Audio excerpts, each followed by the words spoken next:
রাহুল তার মা বৈশালী দেবীর সঙ্গে শহরে বাস করে আর সে এক অনেক বড় সফটওয়্যার ইঞ্জিনিয়ার ছিল। তার মাসিক ইনকাম ছিল কমপক্ষে 10 লক্ষ টাকা। চাকরি পাওয়ার পর থেকেই রাহুল শহরের বিভিন্ন জায়গায় অনেক জায়গা জমি, বাড়ি, গাড়ি ইত্যাদি কিনে রাখে। এক কথায় রাহুল এখন কোটি কোটি সম্পত্তির মালিক। রাহুলের এক দিদিও আছে, চম্পা। 8 বছর আগেই চম্পা মনোহরকে বিয়ে করে অন্য শহরে শিফট করে। তবে মাঝে মধ্যে চম্পা তার বর এবং ছেলেকে নিয়ে মায়ের বাড়িতে ঘুরতে আসে। আর সে যখনই মায়ের বাড়িতে আসে তখনই কমপক্ষে 3-4 মাস মায়ের বাড়িতে থেকে যায়। এমনই একদিন চম্পা তার মাকে ফোন করে বলে, মা, তুমি ভাইয়ের সঙ্গে কথা বলেছো? আমার ননদের সঙ্গে ভাইকে বিয়ের কথা বলেছো তুমি? রিম্পার ফটোটা দেখিয়েছো তো? রিম্পা দেখতে যেমন সুন্দরী তেমনই শিক্ষিত আর খুবই ঘরোয়া সংস্কারী মেয়ে। রিম্পার সঙ্গে তুমি যদি রাহুলের বিয়ে দাও তাহলে কিন্তু তোমাকে আর ঘর সংসার নিয়ে কোনো চিন্তা করতে হবে না। রিম্পা সব সামলে নেবে। হ্যাঁ রে মা, আমি তো রাহুলের ব্যাপারে এই ব্যাপারে কথা বলেছিলাম, কিন্তু তোর ভাই নিজেদের মধ্যে একেবারেই বিয়ে করতে চাইছে না। এরকম আত্মীয়তার সম্পর্কের মধ্যে বিয়ে করা রাহুল মোটেই মেনে নেবে না। আর তাছাড়া রাহুল নিজের জন্য মেয়ে পছন্দ করে ফেলেছে। মেয়েটা ভীষণ ভালো, নাম মাধুরী। মাধুরী আবার একজন ডাক্তার। কয়েক মাস পরেই কিন্তু রাহুল মাধুরীকে বিয়ে করছে। তাই তুই জামাই বাবাকে নিয়ে বিট্টুকে নিয়ে তাড়াতাড়ি চলে আয়।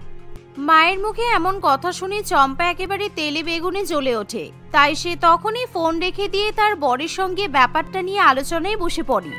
তোমার ভাইটাও না সত্যি, আমার বোন কত সুন্দর দেখতে। আমার বোনকে বিয়ে না করে একজন ডাক্তার মেয়েকে বিয়ে করবে বলছে।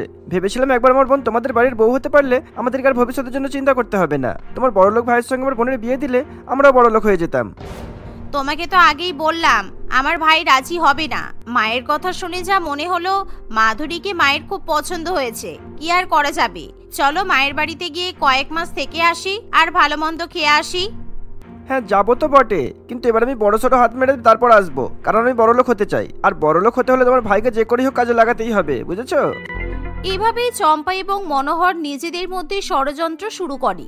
আর দেখতে দেখতে কয়েকদিনের মধ্যেই চম্পা তার স্বামী এবং ছেলেকে নিয়ে মায়ের বাড়িতে থাকতে চলে যায়। চম্পা এবং রাহুল অনেক চেষ্টা করে রাহুল এবং মাধুরীর বিয়ের সম্বন্ধ ভেঙে দেওয়ার, কিন্তু তাদের প্ল্যান সব ক্ষেত্রেই ব্যর্থ হয়। আর এভাবেই দেখতে দেখতে 2-1 মাসের মধ্যেই রাহুল মাধুরীকে বিয়ে করে বাড়িতে নিয়ে আসে। কিন্তু তার পরের দিন থেকেই চম্পা এবং মনোহর দুজনেই নতুন চাল চালতে শুরু করে দেয়। কি আর বলবো মা, তোমাকে তো এত করে বললাম আমার ননদের সঙ্গে ভাইয়ের বিয়েটা দিতে, কিন্তু তুমি তো শুনলে না। তুমি অনেক বড় ভুল করেছো মা। তুমি একজন ডাক্তার মেয়েকে বাড়ির বৌমা করে নিয়ে এসেছো।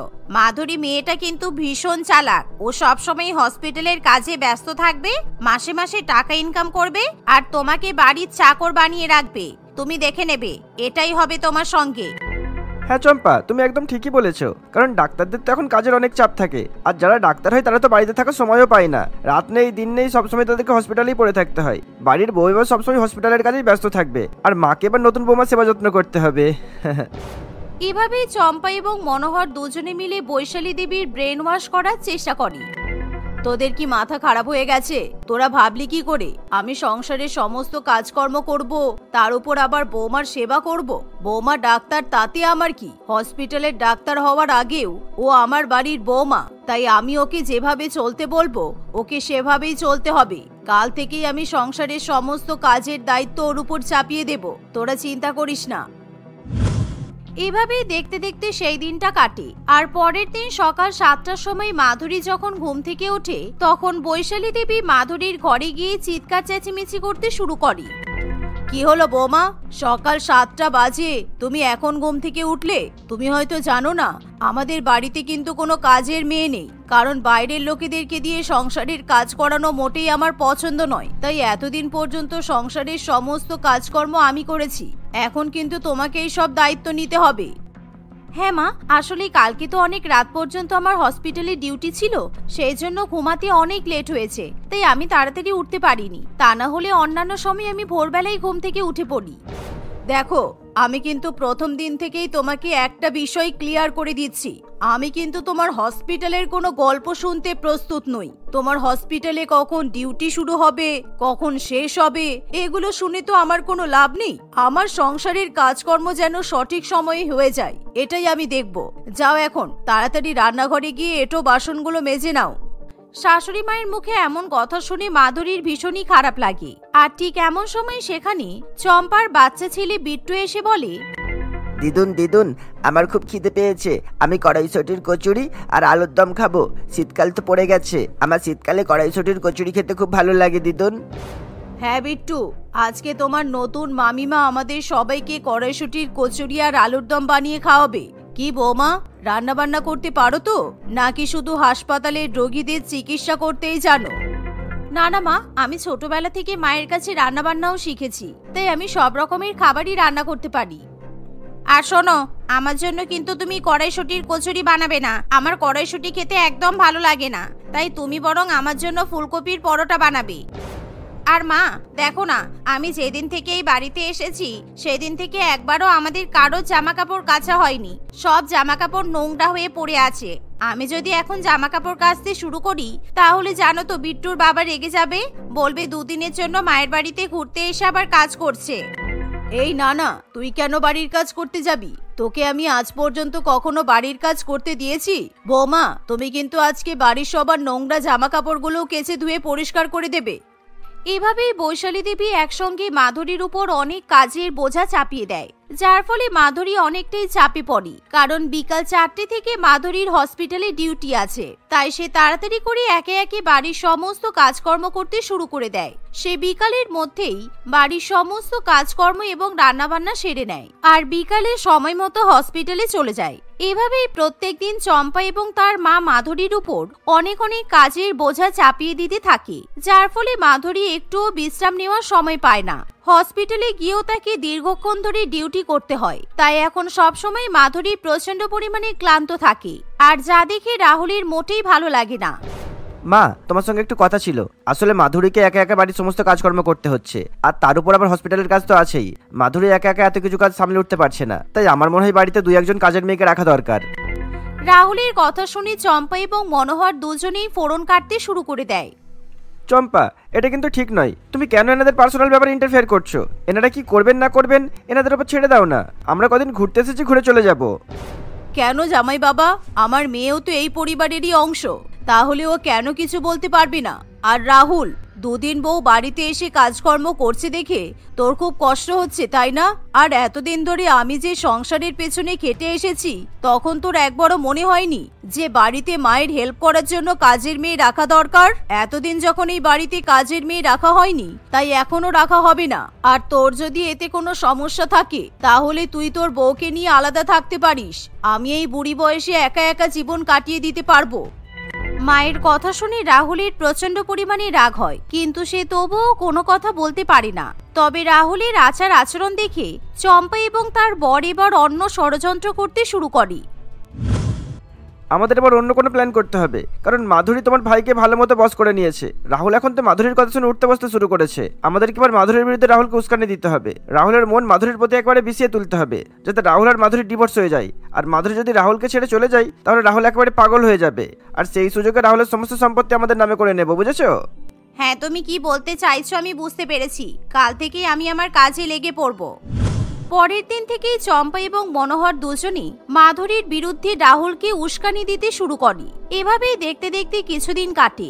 আর একদিন যখন রাত্রিবেলা মাধুরী হসপিটাল থেকে বাড়িতে ফিরে আসে, তখন মাধুরীর উপর রাহুল প্রচন্ড চেঁচামেচি করতে শুরু করে।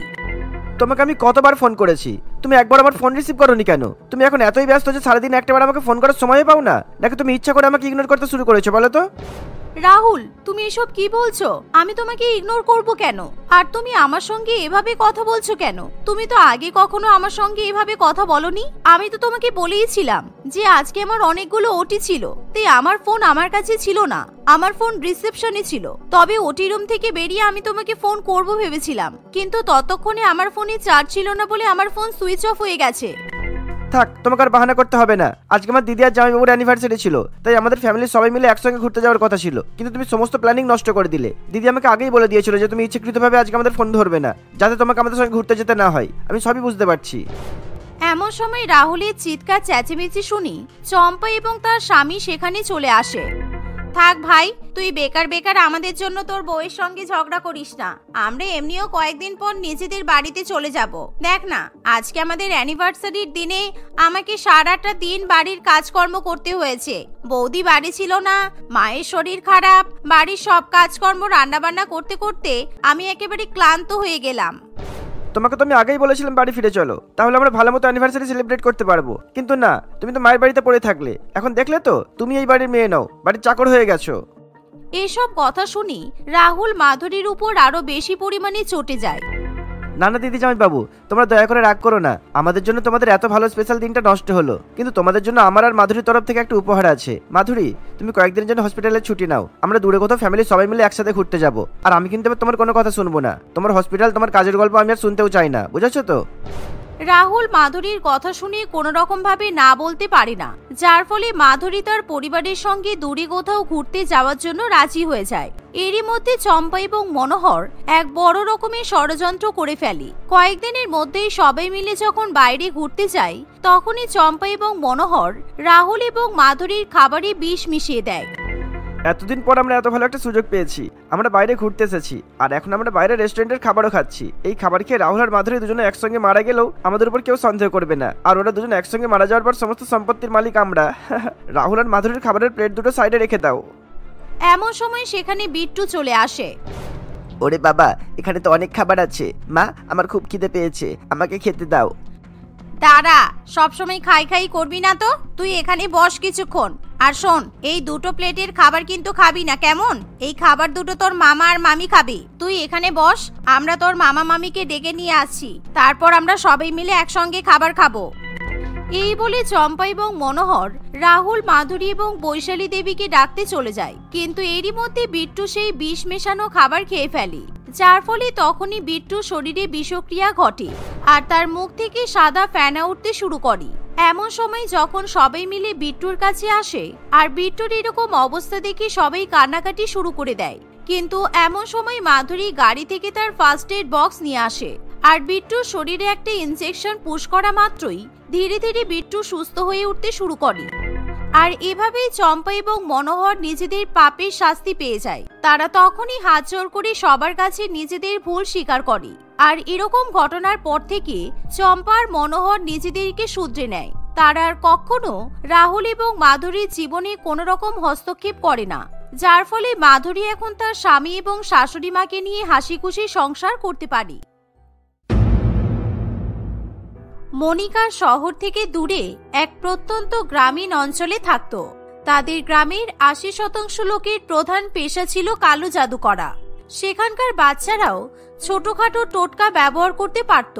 এমন জায়গায় থাকার ফলে মনিকার কাছে কালো জাদু করাটা একজন সাধারণ মানুষের প্রত্যেকদিন চা বানানোর মতো এক সহজ ব্যাপার হয়ে দাঁড়িয়েছে। এমন অবস্থায় মনিকার বিয়ে শহর নিবাসী রঞ্জনের সঙ্গে হলে সে প্রথম কালো জাদু করতে একটু লজ্জা এবং ভয় পেত, কিন্তু সবার সামনে কালো জাদু না করলেও সে লুকিয়ে লুকিয়ে এমন নানা রকমের কাজ করতেই থাকে। একদিন হঠাৎই তাদের রান্নাঘর থেকে প্রচন্ড ধোঁয়া বেরোতে দেখে মনিকার ননদ রাখি সেখানে চলে আসে। কি ব্যাপার বলো তো বৌদি, রান্নাঘরে এত ধোঁয়া কেন? কি করেছো তুমি এখানে? বাবা রে, এত ধোঁয়া, এখানে কিছু দেখতেই পাওয়া যাচ্ছে না। তুমি কোথায় আর আগুন কোথায় জ্বলছে বলো তো? ও কিছু নয়, আমি কয়েকটা লঙ্কা পুড়িয়েছিলাম তো, সেই জন্য। হঠাৎ যে সেখান থেকে এত ধোঁয়া হয়ে যাবে আমি বুঝতে পারিনি। আমি এক্ষুনি সমস্ত কিছু ঠিকঠাক করে দিচ্ছি, তুমি নিজের ঘরে গিয়ে বসো। লঙ্কা পুড়িয়েছো কেন? আর কই, লঙ্কার তো কোনো ঝাঁঝও পাচ্ছি না আমি। সত্যি করে বলো তো কি পুড়িয়েছো? এই রান্না বান্না করতে গেলে এরকম ছোট বড় অ্যাক্সিডেন্ট হয়েই যায়, এতে তোমার লজ্জা পাওয়ার তো কিছু নেই। আরে সত্যি বলছি, লঙ্কাই পুড়িয়েছিলাম।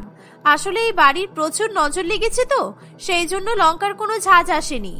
যখনই কারোর উপর নজর লাগে সেই ব্যক্তির নজর কাটিয়ে লঙ্কা পোড়ানো হলে সেই লঙ্কা থেকে ঝাঁঝ আসে না। তবে তুমি চিন্তা করো না, আমি সবার নজর কাটিয়ে দিয়েছি। তুমি এখনো এসব জিনিসে বিশ্বাস করো? আমি তো শুনেছিলাম তুমি গ্রামে থাকলেও পড়াশোনা জানা এক শিক্ষিত মহিলা, কিন্তু তুমি এসবে বিশ্বাস করো দেখে আমার ভীষণ অদ্ভুত লাগছে। আমি শুধু এগুলো বিশ্বাস করি তা নয়, আমার নিজের বাড়ির লোক আর নিজের কাছের মানুষদের সাহায্য করার জন্য আমি কালো জাদুও করতে পারি। এই যেমন আজকে বাড়ির উপর থেকে সবার নজর কাটিয়ে দিলাম, এরকম ভাবে যখন যেটা করার প্রয়োজন হবে আমি সেটাই করব। এই বলে মনিকা রান্নাঘরের সমস্ত জানালা খুলে দেয় এবং আস্তে আস্তে সব ধোঁয়া বাইরে বেরিয়ে যায়। ধোঁয়াগুলো সরে যাওয়ার পরে মনিকা তার ননদের মুখটা ভালোভাবে দেখতে পায়। রাখিকে দেখেই বুঝতে পারা যাচ্ছিল যে মনিকার এই ব্যবহারে সে একেবারেই সন্তুষ্ট হয়নি। এই সমস্ত ঘটনা দেখে আর মনিকার কথা শুনে রাখির বড্ড অদ্ভুত লাগে, কিন্তু সে আর বাড়তি কোনো কথা না বলেই সেখান থেকে চলে যায়।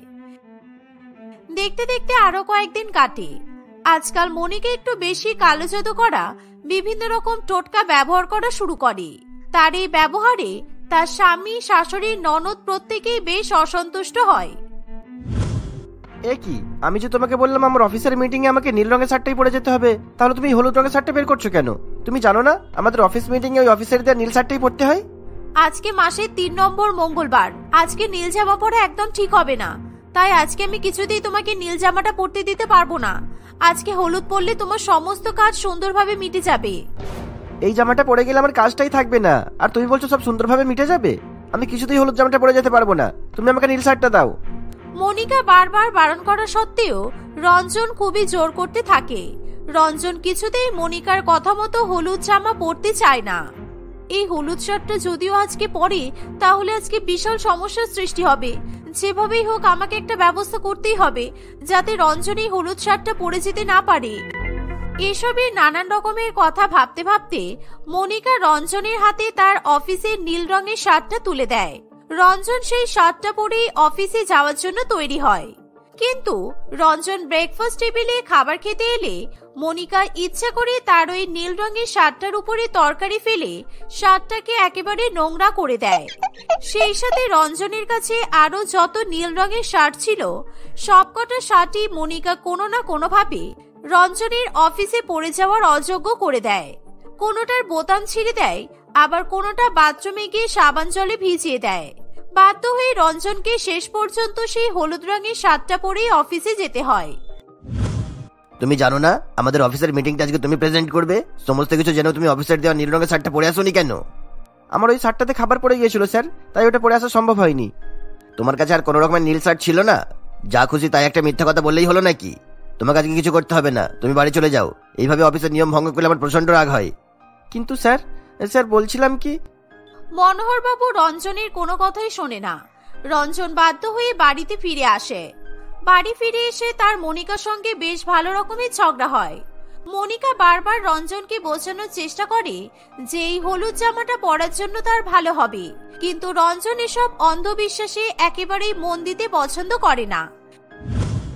কিছুক্ষণ পরেই রঞ্জনের কাছে খবর আসে যে তাদের অফিসে আগুন লেগেছে। দেখলে, তুমি হলুদ জামাটা পরে গিয়েছিলে বলে তুমি তাড়াতাড়ি বাড়ি চলে এলে, তোমার কোনো ক্ষতিও হলো না। এই কারণেই আমি বলি আমার কথা শুনবে, আমি যা বলি সবকিছু ভেবেই বলি। এটাকে কপাল বলে বৌদি। তোমার কি মনে হয় আজকে দাদাদের অফিসে আর কেউ কোনো রকমের হলুদ জামা কাপড় পরে যায়নি? তারা কি সবাই দাদার মতো বকা খেয়ে বাড়ি চলে এসেছে? না নিশ্চয়ই। তোমরা এখন বুঝতে পারছো না তো, একদিন আমার এই কালো জাদু করার জন্যই তোমাদের সবার উপকার হবে, সেদিন তোমরা বুঝবে।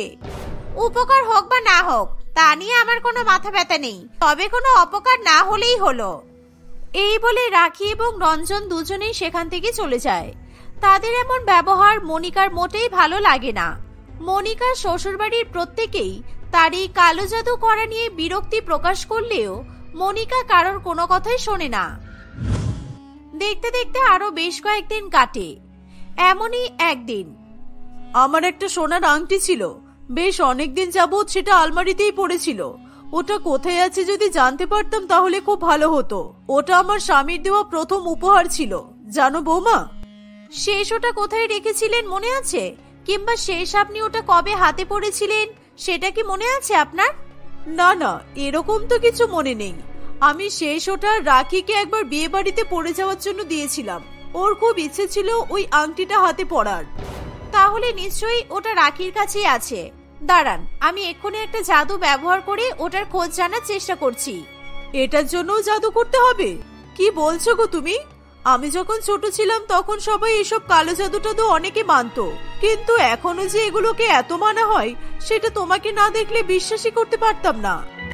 বসুন্ধরা দেবীর এই কথা শুনে মনিকা রান্নাঘরে চলে যায় এবং সেখান থেকে একটা লেবু ও কয়েকটা লবঙ্গ নিয়ে আসে। সে ওই লবঙ্গগুলোকে লেবুটার মধ্যে ফুটো করে ঢুকিয়ে দেয়। সেই সাথে মেঝেতে বেশ কয়েক রকমের আকার আকৃতি এঁকে সেই আকৃতিগুলোর মাঝখানে লেবুটাকে বসিয়ে ঘুরিয়ে দেয়। এসব অদ্ভুত জিনিসপত্র দেখে বসুন্ধরা দেবী একেবারে হা হয়ে যায়। ওই জায়গায় লেবুটা ঘুরতে ঘুরতে মনিকা ননদের ঘরের দিকে মুখ করে থেমে যায়। এবার এর থেকে কি প্রমাণ হবে শুনি? লবঙ্গগুলোর মুখ তো রাখির ঘরের দিকেই ঘুরলো, তার মানে কি আমার আংটিটা রাখির ঘরেই আছে? আপনি একদম ঠিক ধরেছেন, ওটা রাখির ঘরেই আছে। আমাদের একটু ভালো করে খুঁজতে হবে, চলুন। এই বলে তারা দুজনেই রাখির ঘরে যায়। বসুন্ধরা দেবী ওলট পালট করে রাখির ঘরে খুঁজলেও সেখানে তার আংটিটা পায় না। সে সেখান থেকে বেরিয়ে যেতে চাইলেও তার বৌমা কিছুতেই তাকে বেরোতে দিতে চায় না। মনিকা জোর করতে থাকে যে তার শাশুড়ি মায়ের হারিয়ে যাওয়া আংটিটা তার ননদের ঘরেই আছে এবং সেখান থেকেই খুঁজে পাওয়া যাবে। হঠাৎ তখনই রাখি সেখানে চলে আসে। তোমরা আমার ঘরে কেন এসেছো? আর আমার ঘরটার এমন অবস্থাই বা কেন করেছো? কি চলছে কি এখানে? আসলে তোর বাবার দেওয়া সেই সোনার আংটিটা আমি খুঁজে পাচ্ছিলাম না, তাই বৌমাকে বলেছিলাম একটু খুঁজে দিতে, কিন্তু কিসব টুকটাক করে বলল আংটিটা তোর ঘরেই আছে, তাই আমরা সেটা খুঁজতেই এখানে এসেছি। তোমার কি মাথা খারাপ হয়ে গেছে বৌদি? আর মা, তুমি ভুলে গেছো আমি সেদিন বিয়ে বাড়ি থেকে এসেই তোমার হাতে শুধু তোমার আংটিটা নয়, আমার গহনাগুলোও তো দিয়ে দিয়েছিলাম যাতে তুমি সামনে রাখতে পারো। ও হ্যাঁ হ্যাঁ হ্যাঁ, মনে পড়েছে, ওটা নিশ্চয়ই আমার ঘরেই আছে। চলো বৌমা, এখানে খুঁজে আর লাভ হবে না। না, আমার কালো জাদু কখনো মিথ্যা কথা বলতেই পারে না। মিথ্যা বলো তো মানুষদের কাজ। নিশ্চয়ই রাখি মিথ্যা কথা বলছে। আপনি চিন্তা করবেন না মা, ওকে দিয়ে সত্যি কথা বলানোর দায়িত্ব আমার। কি করবে তুমি? তুমি আমাকে ভয় দেখাচ্ছ? রাখির কথার কোনো উত্তর না দিয়ে মনিকা সেখান থেকে চলে যায় এবং কিছুক্ষণ পরে বেশ কয়েক চামচ পোড়া চাল নিয়ে এসে রাখিকে খাওয়ানোর চেষ্টা করে। রাখি কিছুতেই সেটা খেতে না চাইলে মনিকা জোর করে তার মুখের মধ্যে ওই পোড়া চাল ঢুকিয়ে দেওয়ার চেষ্টা করে। বসুন্ধরা দেবীর অনেক বারণ করা সত্ত্বেও রাখি কোনো কথাই শোনে না। সৌভাগ্যবশত তখনই সেখানে রঞ্জন চলে আসে, আর সে এমন অবস্থা দেখে মনিকার হাতে ধাক্কা মেরে তার হাত থেকে সমস্ত চাল ফেলে দেয়, আর সেই সাথে রঞ্জন তার বোনকে সেখান থেকে সরিয়ে নেয়। তুমি কেন করলে এটা? তুমি জানো না এভাবে কালো জাদুর মাঝখানে থামাতে নেই? ও চালটা একটুখানি মুখে নিলে সব সত্যি কথা বলে দিত, আংটিটা ও কোথায় রেখেছে সব বলে দিত। তুমি আমার এত খাটনি পুরোটা বেকার করে দিলে। তুমি যদি একদিন আমাদের এই বাড়িতে থেকে কোনো রকমের জাদু টোনা বা টোটকা করার চেষ্টা করেছো, তাহলে সেই দিনই আমি তোমাকে তোমাদের গ্রামে দিয়ে আসবো, আর সেখানে থেকেই আমার জন্য সারা দিন সারা রাত আমার জীবন বরবাদ করার জন্য কালো জাদু করো। কিন্তু আমাদের বাড়িতে থেকে এইভাবে আমার বোনকে কষ্ট দিয়ে আমার সুস্থ স্বাভাবিক মানসিকতাকে নষ্ট করে দিও না। এই বলে তারা সবাই সেখান থেকে চলে যায়। মনিকা রাগে ফুঁসতে থাকে। সে কি করবে কিছুই বুঝে উঠতে পারে না। তবে সে সিদ্ধান্ত নেয় যেভাবেই হোক সে তার শ্বশুরবাড়ির লোকেদের প্রমাণ করিয়েই ছাড়বে যে তার কালো জাদু সবার জন্য কতটা উপকারী। এরই মধ্যে একদিন মনিকা বাজার করতে রাস্তায় বেরোলে তার সঙ্গে তাদের গ্রামের এক পুরানো বান্ধবীর দেখা হয়। তার হাতে 1 লক্ষ টাকার ফোন, পরনে দামি জামা কাপড় এবং তার পাশে 50 লক্ষ টাকার গাড়ি দেখে মনিকা প্রচন্ড লোভে পড়ে যায়। সে তার বান্ধবীকে বারে বারে বড়লোক হওয়ার কারণ জিজ্ঞাসা করতে থাকে। আমার দাদু মারা যাওয়ার আগে আমাকে একটা বিশেষ জাদু শিখিয়ে দিয়েছিল। সেই জাদুটা কাজে লাগানোর পরেই আমার এত প্রতিপত্তি। আমি তো এখন শহরেই থাকি, তবে এই দেশের এই শহরেই নয়, আমি প্রত্যেক মাসেই বিদেশে ঘুরতে চাই। যখন যেখানে ইচ্ছা হয় সেখানেই থাকি। কি জাদু? আমাকেও একটু শিখিয়ে দে না রে। আমি কথা দিচ্ছি আমি কাউকে বলবো না। আমিও যদি সেই জাদুটা করে আমার শ্বশুরবাড়ির কোনো সাহায্য করতে পারি, তাহলে হয়তো ওরা আমার এই কালো জাদু করার ট্যালেন্টটাকে বাহবা দিতে বাধ্য হবে। তোর বাড়িতে যত গহনা আছে, সোনা রূপা, তোর শাশুড়ি মা বা যারই হোক না কেন, যত গহনা আছে সব কটা একটা পুটলিতে বেঁধে নিয়ে আজকে রাত্রিবেলা আমার সঙ্গে দেখা করবি। একটা ফাঁকা জায়গায় সেই গহনাগুলো পুঁতে আমি ওই জাদুটা করে দেব। আর কাল সকালে এসে দেখবি ওই মাটির তলায় ওরকম 10টা গহনার পুটলি হয়ে গেছে। ব্যাস, তাহলেই তোরা বড়লোক হয়ে যাবি। মনিকা অনুষ্কার কথায় চোখ বন্ধ করে ভরসা করে নেয় এবং বাড়ির সমস্ত গহনা চুরি করে রাত্রিবেলাতে অনুষ্কার হাতে এসে তুলে দেয়। অনুষ্কা মনিকার সামনে সেটা মাটিতে পুঁতে কি সব যেন মন্ত্র পড়ে আর সেই সাথে ফুলমালা দিতে থাকে। তাদের কাজ সম্পন্ন হয়ে গেলে তারা দুজনেই যে যার মতো বাড়িতে চলে যায়। পরের দিন সকাল হতেই মনিকা সেই মাঠে এসে দেখে সেই মাঠের মাটি খোঁড়া এবং সেখানে 10টা গহনার পুটলি তো দূরের কথা, তার গহনার পুটলিটাও সেখানে নেই। তার আর বুঝতে বাকি থাকে না যে তার বান্ধবী অনুষ্কা কোন জাদুর বলে এমনটা করেছে। সেই সমস্ত কথা তার শ্বশুরবাড়িতে বললে তারা সবাই মনিকার উপর প্রচন্ড পরিমাণে রেগে যায়। আমি ভেবেছিলাম এই সমস্ত জাদুটোনা করে নিজেও বড়লোক হয়ে যাব আর তোমাদের সবাইকে বড়লোক করে দেব, কিন্তু আমার সাথে যে এরকম বাটপাড়ি হয়ে যাবে সেটা তো আমি ভাবতেও পারিনি। তোমরা দয়া করে আমাকে ক্ষমা করে দাও। আমি কথা দিচ্ছি আমি যতদিন বেঁচে থাকবো ততদিন আর কখনো কালো জাদু করার কথা মাথাতেও আনবো না। এই বলে মনিকা কাঁদতে কাঁদতে নিজের ঘরে চলে যায়। মনিকা ঘরে চলে গেলে রঞ্জন বাড়ির বাইরে বেরিয়ে পড়ে এবং কিছুটা দূরে গিয়ে রঞ্জন অনুষ্কার সঙ্গে দেখা করে। তোমাকে অনেক অনেক ধন্যবাদ এইভাবে সাহায্য করার জন্য। তুমি যদি সঠিক সময়ে সাহায্য করার কথা না বলতে তাহলে আমি জানি না আমি কোনোদিনও মনিকাকে থামাতে পারতাম কিনা, আর ওকে না থামাতে পারলে আমার পরিবারের ভালো করতে গিয়ে সবার ক্ষতি করে দিত। এই বলে রঞ্জন অনুষ্কার কাছ থেকে গহনাগুলো নিয়ে বাড়িতে ফিরে আসে। সেদিনের পর থেকে তাদের জীবনে কালো জাদু নিয়ে আর কোনো সমস্যাই থাকে না।